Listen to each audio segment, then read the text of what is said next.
सवाल पूछा है कि न्यूरो की क्या परेशानियां होती हैं, न्यूरो की में कौन से पेशेंट आते हैं, किस तरह के पेशेंट आते हैं। ये बहुत ही एक आम आदमी से जुड़ा हुआ और ऐसा सवाल है जो हर आदमी के दिमाग में बहुत बार उठता है। इस सवाल का जवाब देने के लिए सबसे पहली बात अपने को एकदम जाना पड़ता है कि न्यूरो चीज क्या है। जब तक अपन ये नहीं बता पाएंगे कि न्यूरो चीज क्या है तो इसमें परेशानियां क्या आती हैं ये कोई आदमी कह नहीं सकता।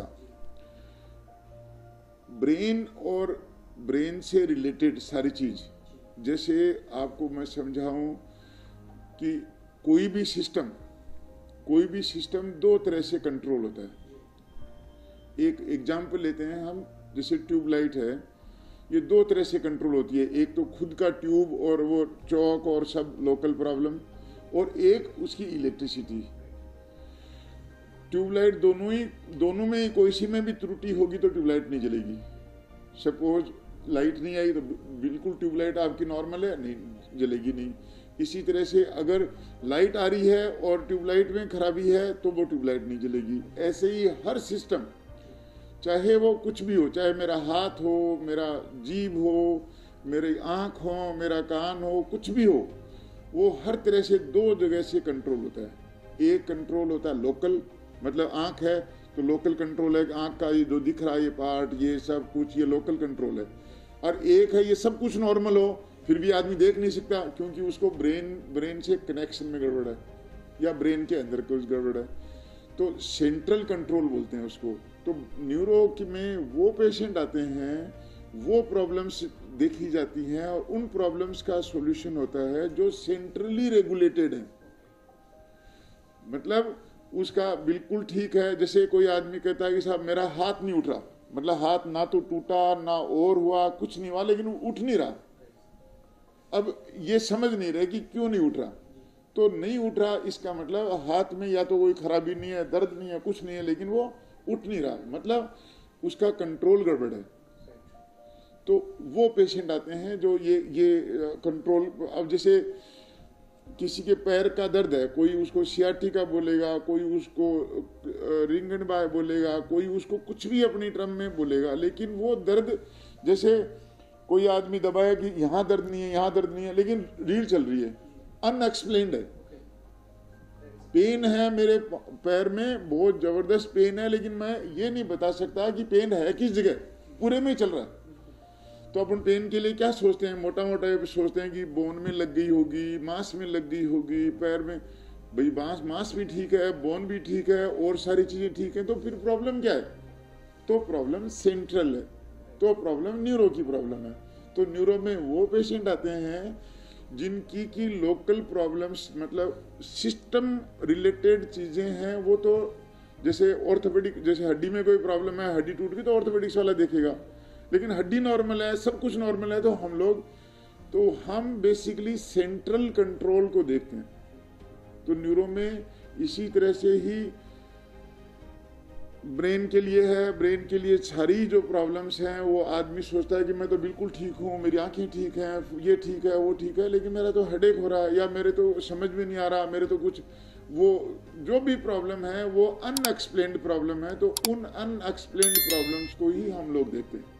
तो न्यूरो में ये पेशेंट होते हैं। Stark Heart and EECP general hospital US FDA व अमेरिकन हार्ट एसोसिएशन द्वारा अनुमोदित राजस्थान का प्रथम अंतर्राष्ट्रीय मापदंडों के अनुसार हार्ट अटैक के मरीजों का बिना सर्जरी, बिना भर्ती किए EECP द्वारा अत्याधुनिक इलाज। सर मतलब किस तरह के सिम्टम्स, कैसे सपोज कोई पेशेंट है, उसको न्यूरो की प्रॉब्लम है, तो कैसे कब इससे सिम्टम्स से कब मालूम पड़ता है कि ये न्यूरो की प्रॉब्लम है? मैंने जैसे आपको बताया ना ये कि उसके सिम्टम सिस्टम रिलेटेड सिम्टम होंगे। जैसे पैर में कोई प्रॉब्लम है तो पैर से रिलेटेड सिम्टम होंगे, हेड में कोई प्रॉब्लम है तो हेड से रिलेटेड सिम्टम होंगे। कोई भी दूसरे सिस्टम में, जैसे कोई से कान में प्रॉब्लम है, भाई कान तो बिल्कुल ठीक है, ENT के डॉक्टर ने कहा, फिर भी मेरे को सुन नहीं रहा, ठीक है, तो फिर वो न्यूरो की प्रॉब्लम है। ठीक है, ऐसे ही साहब मेरे को दिख नहीं रहा, आंख बिल्कुल ठीक है, आई का डॉक्टर कहता है तुम्हारी आंख तो बिल्कुल ठीक है, कोई प्रॉब्लम नहीं, लेकिन मेरे को तो नहीं दिख रहा, तो इसका मतलब सेंट्रल प्रॉब्लम है। ऐसे ही किसी भी ऑर्गन की प्रॉब्लम हो, किसी भी जगह कोई प्रॉब्लम हो, कि जो प्रॉब्लम उससे रिलेटेड डॉक्टर कह दे कि मेरे हिसाब से तो ये सिस्टम ठीक है लेकिन फिर भी ये प्रॉब्लम है, तो फिर वो हमारी प्रॉब्लम है। सर, न्यूरो की प्रॉब्लम होने के बाद क्या सावधानियों की जरूरत पड़ती है, किस तरह से ट्रीटमेंट होता है? ट्रीटमेंट के पहले हमें डायग्नोज करना पड़ता है। वी हैव टू डायग्नोज कि ये प्रॉब्लम क्या है, परेशानी है क्या चीज। अगर जैसे सपोज किसी आदमी को कोई हेडेक है, वो कहे मेरे को सर दर्द है, तो सर दर्द किस तरह का है, क्या है, वो मैं उसको सोचूंगा कि किस तरह का सर दर्द है, उसकी वजह से उसको क्या प्रॉब्लम है, उसी के अनुसार उसको मैं इन्वेस्टिगेट करूंगा depending upon the symptom. Patient का सिम्टम मतलब वो जो बता रहा है, जो मेरे को उसमें से कुछ जांच करनी पड़ेगी। मेरे को ये पता लगेगा कि भाई इसको चलने में दिक्कत है, थोड़ा सा ये फॉरगेटफुलनेस हो गई, थोड़ा ये हो गया, वो हो गया, जो भी मैं जांच करूंगा। जांच करने के बाद में मैं रेलिवेंट इन्वेस्टिगेशन कराऊंगा। जैसे ब्रेन का है तो मैं उसका सीटी स्कैन करके देखूंगा, कुछ ब्लड के रेलिवेंट इन्वेस्टिगेशन करूंगा। सीटी स्कैन में मेरे को कुछ नहीं दिखेगा या कोई मैं सोचूंगा तो उसकी एमआर कराऊंगा, या उसकी कोई वैस्कुलर लीजन सोचता हूं मैं कि ब्लड वेसल्स में कोई प्रॉब्लम होगी तो मैं उसका एंजियोग्राम कराऊंगा। तो इस तरह से जो भी इन्वेस्टिगेशन फर्स्ट है कि ट्रीटमेंट के पहले कि उसको प्रॉब्लम क्या है, उसको ट्रीट करने के लिए we have to investigate and find out the cause कि भाई कारण क्या था, हुआ क्या। जब अपने को कारण का पता लग गया कि भैया ये कारण है, तो फिर उसका उसी के मुताबिक निराकरण है। निराकरण के समय हम परेशानी की मात्रा को नापते हैं कि किस तरह की कितनी भारी प्रॉब्लम है। जैसे अभी मैंने आपको सामने उनको बोला कि ऑपरेशन की जरूरत नहीं है, हालांकि इसको प्रॉब्लम है लेकिन ऑपरेशन की जरूरत नहीं।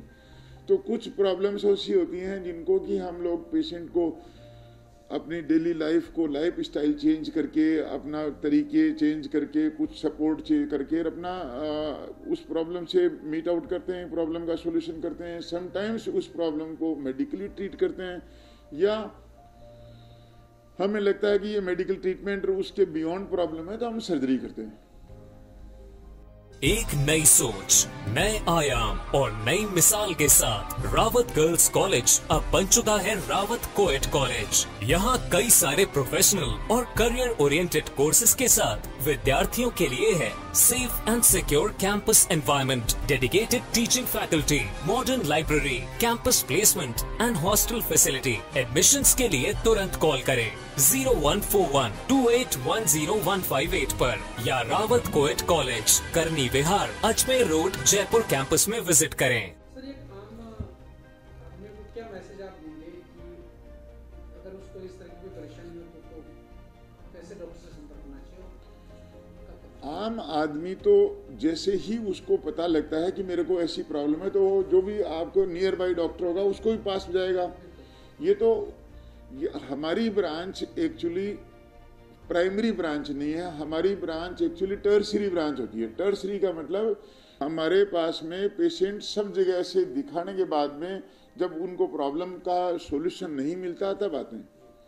तो रेफर्ड पेशेंट होते हैं मैक्सिमम कि भाई तो ये आदमी तो जो है जैसे ही उसको कोई प्रॉब्लम होगी तो डॉक्टर को कंसल्ट करेगा। डॉक्टर उसके सिस्टम को एग्जामिन करके कि इसका ये प्रॉब्लम है, इसका ये सिस्टम है, तो सिस्टम में एग्जामिन करा। सिस्टम एग्जामिनेशन में सिस्टम अगर नॉर्मल निकला तो फिर उस आदमी को डॉक्टर रेफर करता है एज पर उसकी नॉलेज के अनुसार कि भाई ये इसको प्रॉब्लम है तो इसके लिए जाओ। या समटाइम्स कुछ लोग समझदार हों और उनको लगा कि भाई ठीक है पैर में प्रॉब्लम है, पैर के डॉक्टर ने कह दिया पैर में कोई दिक्कत नहीं है लेकिन मेरे को तो पैर में चला ही नहीं जा रहा, तो फिर वो अल्टीमेटली उसके किसी भी तरह से उसको ध्यान में होगा या उसके किसी भी रिलेशन का कोई ट्रीटमेंट हुआ होगा तो कोई भी उसको जानेगा तो वो सीधा हमारे पास में पहुंच जाता है।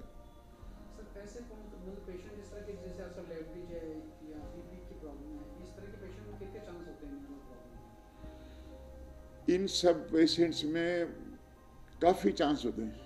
डायबिटीज़ मतलब ये है कि बहुत सारी न्यूरोलॉजी की प्रॉब्लम्स हैं, प्रॉब्लम्स बहुत सारी ऐसी हैं जो आपके शरीर में प्री एग्जिस्टिंग प्रॉब्लम, इनको हम प्री एग्जिस्टिंग बोलते हैं। जैसे ब्लड प्रेशर है, डायबिटीज है, किसी का ओबेसिटी है, किसी को कोई थायराइड है, किसी को और कोई एंडोक्राइनोलॉजिकल प्रॉब्लम है, ये इनको प्री एग्जिस्टिंग मतलब ऑलरेडी शरीर में एग्जिस्ट कर रही हैं। उनके सुपर एडेड प्रॉब्लम होती हैं जब आदमी, जैसे डायबिटीज वाले को कोई न्यूरोपैथी होगी, डायबिटीज वाले को रेटाइनोपैथी होगी, दिख नहीं रहा, या डायबिटीज वाले आदमी को और बहुत सारी प्रॉब्लम्स हैं, कोई ब्रेन में स्ट्रोक हो गया, हाइपरटेंशन वाले को ये ऐसा ही हो गया। तो ये प्री एग्जिस्टिंग प्रॉब्लम्स के बाद में सेकेंडरी इन्वॉल्वमेंट होता है, तब वो पेशेंट हमारे पास में होते हैं। इसी तरह से जैसे हार्ट के पेशेंट हैं, उनको किसी को माइट्रल कोई वाल की प्रॉब्लम है, किसी को कुछ प्रॉब्लम है, तो जब भी उनको कोई थ्रोम्बोएम्बोलिक फिनोमिना हो गया या तो स्ट्रोक हो गया तो सीधे पाते हैं। लेकिन प्राइमरीली कोज क्या हुआ, कोज उनको प्राइमरीली पहले से एग्जिस्टिंग था। तो मैसेज यही है कि जो प्री एग्जिस्टिंग प्रॉब्लम्स हैं उनको भी आदमी को ऐसी नज़रअंदाज कभी नहीं करना कि वो उनको हमारी ज़रूरत पड़े। वो अगर उसी तरह से ही मैनेज होती हैं तो चांसेज होते हैं कि वो जंप नहीं करेंगी न्यूरोसर्जरी की प्रॉब्लम्स में। थैंक यू सर, आपकी इन्फॉर्मेशन लोगों को काम आए, लोग जल्दी समझे। नमस्कार, थैंक यू वेरी मच भाई।